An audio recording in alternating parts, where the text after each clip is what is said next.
നേപ്പാളിലെ സഖ്യകക്ഷി സർക്കാർ വീണിട്ടും അവസാനിക്കാതെ പ്രക്ഷോഭം. ജൻസി പ്രക്ഷോഭം തുടർന്ന നേപ്പാളിൽ സമാധാന ശ്രമങ്ങളോട് സഹകരിക്കണമെന്ന് സൈന്യം അഭ്യർത്ഥിച്ചു. എന്നാൽ ഇതിനോട് ഇതുവരെ പ്രക്ഷോഭകാരികൾ പ്രതികരിച്ചിട്ടില്ല. വിവരങ്ങളുമായി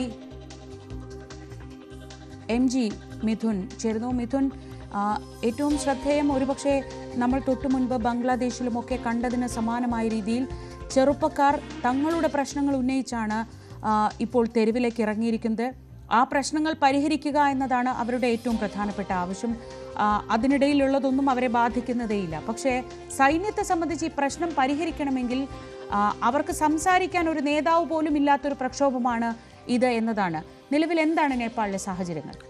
നിലവിലിപ്പോൾ പൂർണ്ണമായും സൈന്യം ഇവിടുത്തെ നേപ്പാളിൻ്റെ നിയന്ത്രണം ഏർപ്പെടുത്തിയിട്ടുണ്ട് ശ്രീജ. ഇപ്പോൾ അവർ വ്യക്തമാക്കുന്ന ചില കാര്യങ്ങളുണ്ട്. അതായത് ഇനി ഈ പ്രക്ഷോഭം ഇങ്ങനെ ആളിക്കത്തിക്കൊണ്ട് മുന്നോട്ട് പോകാൻ സാധിക്കില്ല. ഏതെങ്കിലും തരത്തിൽ അക്രമ സംഭവങ്ങൾ ഉണ്ടായാൽ അതിനെ അടിച്ചമർത്തുകയും ഒപ്പം തന്നെ സമാധാനം പുനഃസ്ഥാപിക്കുന്നതിന് വേണ്ടിയുള്ള നടപടികൾ ഏതറ്റം വരെയും പോകുമെന്നാണ് സൈന്യം ഇപ്പോൾ നൽകുന്ന വിവരം. ഒപ്പം തന്നെ ചർച്ചയ്ക്ക് തയ്യാറായി മുന്നോട്ട് വരണം ഈ ജൻസി പ്രക്ഷോഭകാരികളിൽ അവർ നിശ്ചയിക്കുന്ന ആളുകൾ അത് സൈന്യത്തെ അറിയിക്കുക. അവരുമായി ഒരു ചർച്ചയ്ക്ക് തയ്യാറാണ്. ഇക്കാര്യത്തിൽ രമ്യതയിൽ പരിഹരിച്ച് മുന്നോട്ട് പോകാമെന്നുള്ളൊരു നിലപാടിലാണ് ഇപ്പോൾ സൈന്യമുള്ളത് എന്നുള്ളത് തന്നെയാണ് നമുക്ക് മനസ്സിലാക്കാൻ സാധിക്കുന്നത്. നമുക്കറിയാം, അവർ നേരത്തെ മുന്നോട്ട് വെച്ച ചില ആവശ്യങ്ങളിൽ ഒന്ന് ഈ സാമൂഹ്യ മാധ്യമങ്ങൾക്ക് ഏർപ്പെടുത്തിയിട്ടുള്ള നിരോധനമായിരുന്നു. മറ്റേത് ഈ ഭരണകൂടത്തിനെതിരായിട്ടുള്ള പ്രതിഷേധം, അവർ രാജിവെച്ച് പുറത്തു പോകണം എന്നുള്ള ആവശ്യം ഇവർ മുന്നോട്ട് വെച്ചിരുന്നു. ഈ രണ്ട് ആവശ്യങ്ങളും പൂർണ്ണമായും ഇപ്പോൾ നടപ്പിലാവുകയും ചെയ്തിട്ട് പോലും തന്നെ ഈ പ്രക്ഷോഭങ്ങൾക്കൊരു അയവില്ല എന്നുള്ളതാണ് നമുക്ക് കാണാൻ സാധിക്കുന്നത്. അതായത് ഈ രാഷ്ട്രീയ നേതാക്കളുടെ വീടുകൾക്ക് തീയിട്ടതിന് പുറമെ പാർലമെന്റ് മന്ദിരം അഗ്നിക്കിരയാക്കുന്നു.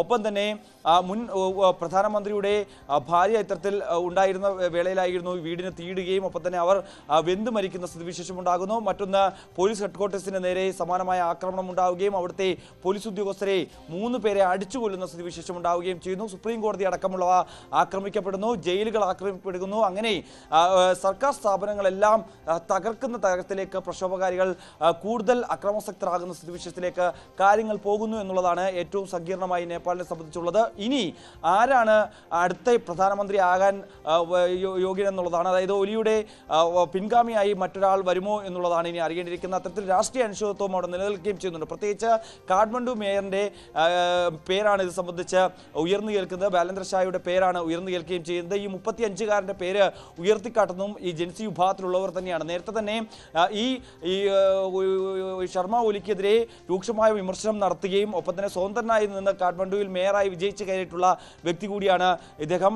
അതുകൊണ്ട് തന്നെ ഇവർ ഈ പ്രക്ഷോഭകാരികൾക്കൊപ്പം, അതായത് ഈ പ്രതിഷേധത്തിന് ആദ്യം തന്നെ തങ്ങൾക്കൊപ്പം നിൽക്കണമെന്നുള്ള ആവശ്യം മുന്നോട്ട് വെച്ചപ്പോൾ തന്നെ 28 വയസ്സിന് മുകളിലായതുകൊണ്ട് തന്നെ നിങ്ങൾ തന്നെ ഈ പ്രക്ഷോഭം നടത്തുക, എല്ലാവിധ പിന്തുണയും താൻ വാഗ്ദാനം നൽകുന്നു എന്ന് കാഠ്മണ്ഡു മേയർ വ്യക്തമാക്കുകയും ചെയ്തതാണ്. അതുകൊണ്ട് തന്നെ ഇദ്ദേഹത്തിൻ്റെ പേരാണ് ഇപ്പോൾ ഉയർന്നു കേൾക്കുകയും ചെയ്യുന്നത്. അങ്ങനെയുള്ള ചർച്ചകൾ ഒരു ഘട്ടത്തിൽ നടന്നു വരികയും ചെയ്യുന്നു. സ്വാഭാവികമായും ആ രീതിയിലേക്ക് കാര്യങ്ങൾ എത്താനാണ് സാധ്യതയെന്നാണ് നമുക്ക് മനസ്സിലാക്കാൻ സാധിക്കുന്നത്. അതേസമയം ഉത്തർപ്രദേശ്, ബീഹാർ അടക്കമുള്ള ഈ അതിർത്തി മേഖലകളിൽ സുരക്ഷ കർശനമാക്കുക, ഒപ്പം തന്നെ സ്ഥിതിഗതികൾ വിലയിരുത്തുന്നതിന് വേണ്ടിയുള്ള നടപടികൾ സ്വീകരിക്കുക എന്നുള്ളത് നിർദ്ദേശം അർദ്ധസൈനിക വിഭാഗത്തിന് കേന്ദ്ര സർക്കാർ നിർദ്ദേശം നൽകുകയും ചെയ്തിട്ടുണ്ട്. ഇന്നലെ രാത്രി പ്രധാനമന്ത്രി നരേന്ദ്രമോദിയുടെ അധ്യക്ഷതയിൽ ചേർന്ന യോഗത്തിലാണ് ഈ സ്ഥിതിഗതികൾ വിലയിരുത്തുകയും ഒപ്പം തന്നെ അതിർത്തി പ്രദേശങ്ങളിൽ കൃത്യമായ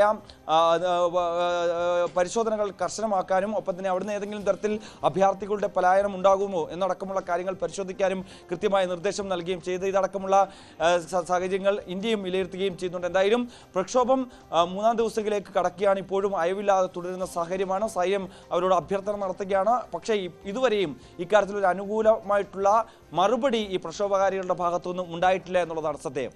ശ്രീജ. ശരി, MG മിഥുനാണ് വിവരങ്ങൾ നൽകിയത്.